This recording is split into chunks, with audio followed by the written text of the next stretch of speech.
तो राजनीतिक सत्ता के बाद रुपए की सत्ता हम आपको बताएंगे। देखिए आज टाइम के वक्त थोड़ा सा हुटर तेजी से बजा, लेकिन फिर भी इस खबर को हम आज आपको सुनाएंगे और दिखाएंगे जरूर। आज देश के लिए एक और खुशखबरी है, क्योंकि अब दुनिया में भारतीय रुपए की सत्ता बढ़ने वाली है। अब तक अमेरिकी डॉलर में व्यापार करने वाला हमारा देश अब कई देशों से भारतीय रुपए में व्यापार करेगा, जिसके लिए पिछले एक साल में मजबूत नींव तैयार हो चुकी है। रूस और यूक्रेन के युद्ध के दौरान पश्चिमी देशों के प्रतिबंध से निपटने के लिए रूस ने अपने सहयोगी देशों से रूबल में व्यापार करना शुरू किया था। उसी दौर में भारत ने रूस के साथ रुपए में व्यापार करना शुरू कर दिया।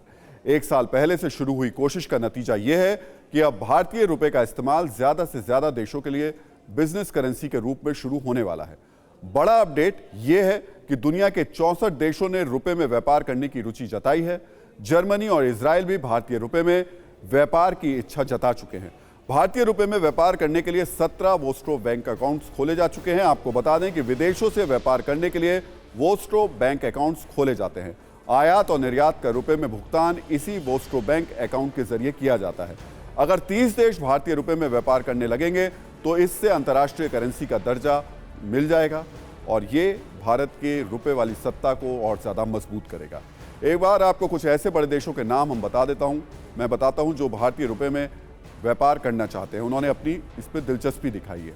इन देशों में सबसे बड़ा नाम है जर्मनी का। यूरोपियन यूनियन में शामिल जर्मनी ने पहली बार एशिया के किसी देश के साथ उसकी करेंसी में व्यापार करने में रुचि दिखाई है। इसके अलावा बांग्लादेश, नेपाल और म्यांमार भारत के साथ रुपए में व्यापार करने की इच्छा जता चुके हैं।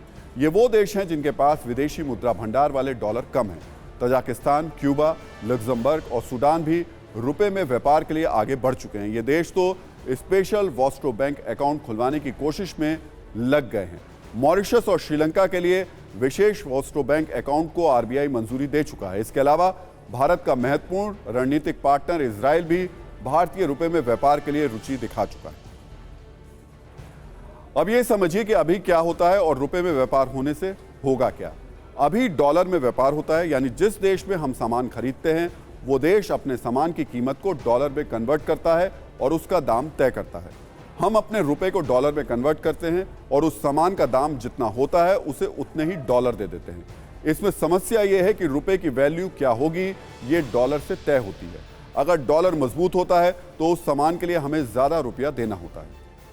यानी अगर एक दिन पहले $1 80 रुपए का था और अगले दिन 81 रुपए का हो गया तो हमें ज्यादा पैसा देना होगा।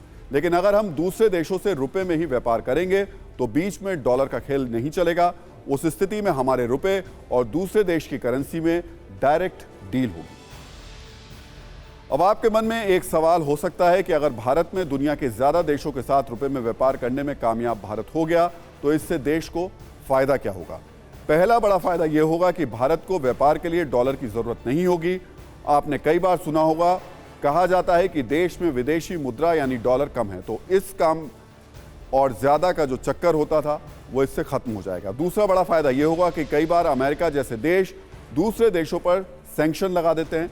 ऐसे में उस देश के साथ व्यापार नहीं कर सकते, क्योंकि व्यापार तो डॉलर में ही होता है। अब अगर व्यापार डॉलर में नहीं होगा तो अमेरिका के प्रतिबंध का कोई असर नहीं पड़ेगा। तीसरा फायदा यह होगा कि रुपए की कीमत क्या होगी ये डॉलर से तय नहीं होगा। चौथा फायदा यह होगा कि हम जब किसी से कुछ खरीदेंगे तो हमें डॉलर के मुकाबले ये सस्ता पड़ेगा, जैसे कि रूस से रुपए में तेल खरीदने पर होता है। और देखिए इस सब के बीच में फाइनली हूटर बच गया है और ये बता रहा है हूटर की सत्ता का टाइम अब खत्म हो चुका है। लेकिन जाते जाते सभी न्यूज़ मित्रों से हमारी न्यूज़ रिक्वेस्ट है कि वो सत्ता की न्यूज़ रील्स को ज़्यादा से ज़्यादा शेयर करें और खबरों को लेकर अपनी राय हमें व्हाट्सएप ज़रूर करें।